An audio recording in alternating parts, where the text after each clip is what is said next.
গ্রামে ভোগান্তি ও জন অসন্তোষ রুখতে ঢাকায় বিদ্যুৎ সরবরাহ কমানোর সিদ্ধান্ত নিয়েছে সরকার। এতে বেশ কয়েকদিন ধরেই লোডশেডিংয়ে ফিরেছে রাজধানী। বর্তমানে ঢাকা জোনে সর্বোচ্চ ৬০০ মেগাওয়াট পর্যন্ত লোডশেডিং হচ্ছে। এ নিয়ে আলোচনা করতে আমাদের সাথে যোগ দিয়েছেন জ্বালানি বিশ্লেষক শফিকুল আলম। জনাব শফিকুল আলম, আপনাকে স্বাগত জানাচ্ছি। ঢাকায় বিদ্যুৎ সরবরাহ কমিয়ে গ্রামে কিছুটা বাড়িয়েছে সরকার। বর্তমানে ঢাকা জোনের সর্বোচ্চ ৬০০ মেগাওয়াট পর্যন্ত লোডশেডিং হচ্ছে। এই সিদ্ধান্তকে কিভাবে দেখছেন? ধন্যবাদ আমাকে আমন্ত্রণ জানানোর জন্য।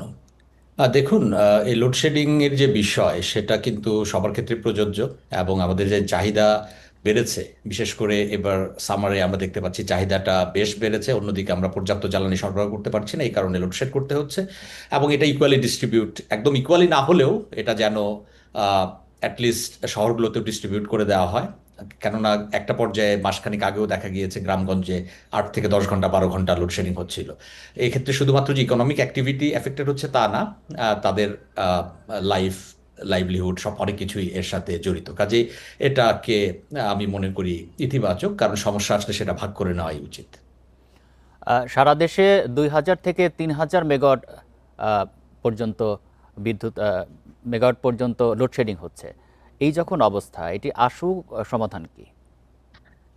দেখুন, আমরা অনেক সময় বিষয়টাকে, বর্তমান যেই সমস্যা থাকে সেটাকে অনেক বড় করে মনে করি, মানে অতীতটা সহজেই ভুলে যাই। আমরা যদি 23 সালের কথা বিবেচনায় নেই, 24 সাল বিবেচনায় নেই, সেই সময়েও আমাদের যখন চাহিদা বেড়ে গেছে তখনও 2,000-3,000 মেগাওয়াট লোডশেডিং করতে হয়েছে। এবছর আরও একটু বেশি করতে হচ্ছে। এর কারণ কিন্তু দেখলে আপনি দেখবেন চাহিদা 18,000 মেগাওয়াটও ক্রস করেছে।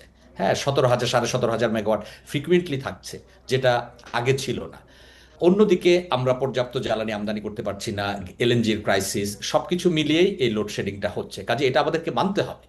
আহ, এবং সলিউশনের যে জায়গা বলছেন, এটার কোনো সমাধান নেই।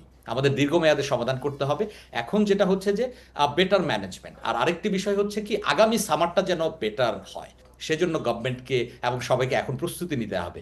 কারণ এটা অগাস্ট শেষ হয়ে যাচ্ছে, অক্টোবরের দিকেই আমরা কিছুটা রিলিফ পাবো এবং নভেম্বর থেকে চাহিদা কমে যাবে। বলা চলে শীত চলে আসবে।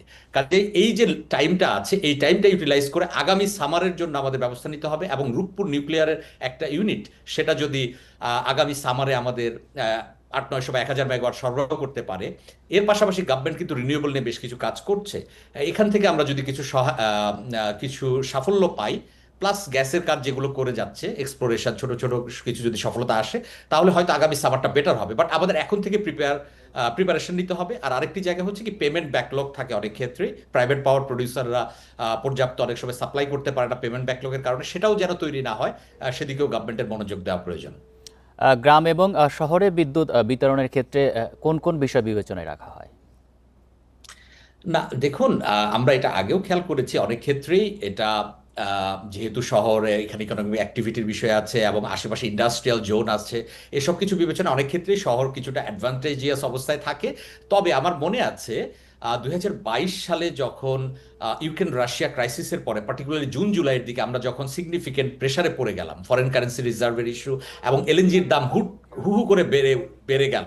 আমরা এক পর্যায়ে এলএনজি আমদানি কিন্তু স্পট মার্কেট থেকে করা বন্ধ করে দিয়েছিলাম। হ্যাঁ, হঠাৎ করে কিন্তু তেলের দাম 30-35 টাকা পার লিটার বাড়াতে হলো। এরপর কিন্তু গভর্নমেন্ট লোডশেডিং এ গেল। কিন্তু তখন কিন্তু বলেছিল তারা যে আমরা শিডিউলড লোডশেডিং বা প্ল্যান্ড লোডশেডিং করবো। হ্যাঁ, ভাগ করে করে বিভিন্নভাবে, এবং গ্রামেও লোডশেডিং যেমন হবে শহরে হবে। তখন কিন্তু শহরেও প্রচুর লোডশেডিং হয়েছে 22-এ। তো সেটা বিবেচনায় নিয়ে আমার মনে হয় এটাকে ডিস্ট্রিবিউট করেই করা উচিত, যাতে গ্রামের লোক বেশি সাফার কিন্তু না এই করে। যে শহর এবং গ্রামের যে লোডশেডিং এর যে ভারসাম্য আনার চেষ্টা, এতে করে শিল্প উৎপাদনে, বিশেষ করে ঢাকা শহরের যে অর্থনীতির উপর কোনো প্রভাব পড়তে পারে কিনা? না, দেখুন, শিল্পের ক্ষেত্রে সেটাকে ডেডিকেটেড ওয়েতে চিন্তা করতে হবে, আলাদাভাবে চিন্তা করতে হবে। শিল্পে যেন প্রভাব না পড়ে সেটাকে আমাদের এনশিওর করতে হবে।